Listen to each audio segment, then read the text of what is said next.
Sir नमस्कार हजुर। नमस्ते। आराम हुनुहुन्छ? आरामै छु।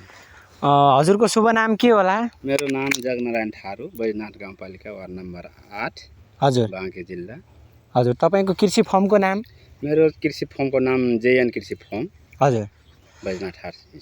अहिले हजुरले यो कुन जातको धान लगाउनु भएको छ सर? यो होचो काला नमक जातको धान हो।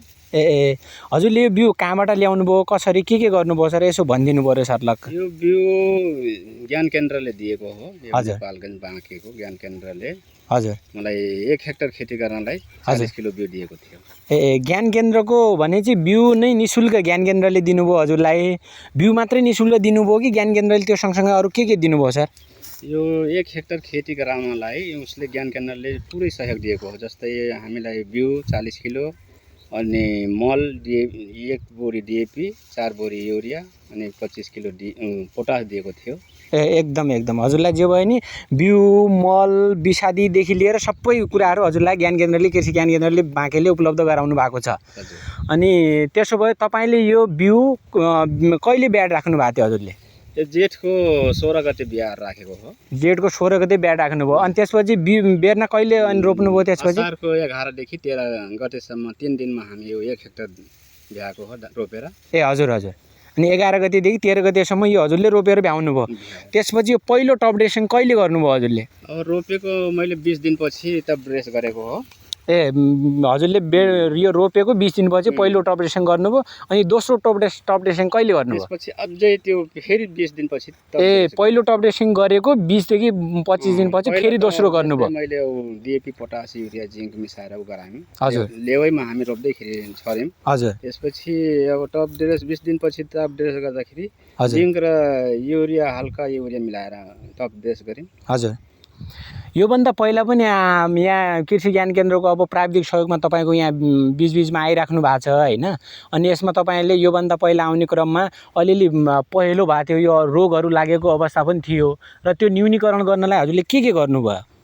यो पहिला धेरै पटक यसमा रोग लाग्यो, कहीँ खैरो पात हुने, कहीँ सेतो किरा फट्याङ्ग्रा यो सबै लागेर सेतो पात भएको थियो। हजुर। अनि जब यो पसाउने बेला हुँदाखेरि मैले टप ड्रेस गरेँ फेरि। हजुर। यो अझै भित्रै थियो यसको बालाहरू। त्यो बेला टप ड्रेस गर्दाखेरि डिएपी र पोटास र जिङ्क मिलाएर टप ड्रेस गरेँ। हजुर। अनि यो हरियो भएको पछि हजुर पसाउँदाखेरि एकदम यो राम्रोसँग पसायो। यो पहिलाको पातहरू तल भइगयो। हजुर।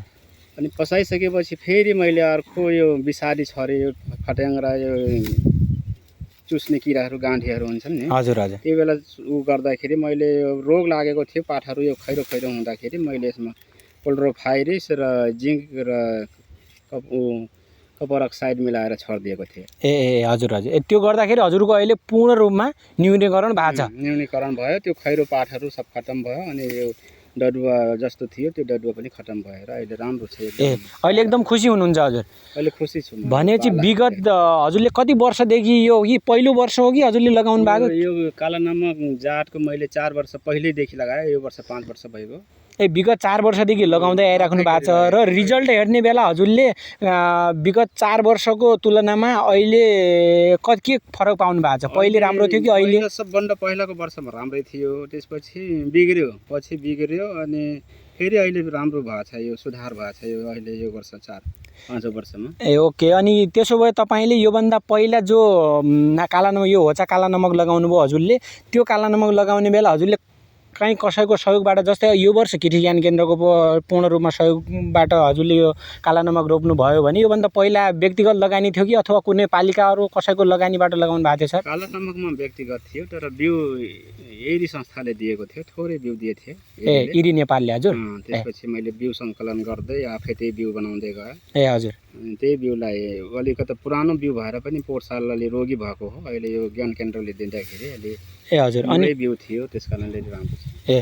अनि तपाईँले जस्तै मानौँ न यहाँ वरिपरि अरू यो तपाईँको भिडियो हेरेर मार्फतहरूलाई सन्देश के दिन कस्तो दिन चाहनुहुन्छ? मानौँ न तपाईँको यो काला नमक हेरेर अरूले पनि हामीले लाउन चाहन्छु भन्ने इच्छुक किसानहरूलाई तपाईँले आम्दानीको स्रोतमा अथवा कस्तो उसमा कसरी तपाईँले जानकारी दिनुहुन्छ? मैले यो काला नमक साथीहरूले भन्छु लगाऊ, कोही भन्छन् धेरै 165 दिन 170 दिनमा तयार हुने धान हामी के गर्ने लगाएर हजुर तर यसको माग बहुत छ यो काला नमकको हजुर किनभने यो हामी 150 रुपियाँ किलो बेच्छौँ 15,000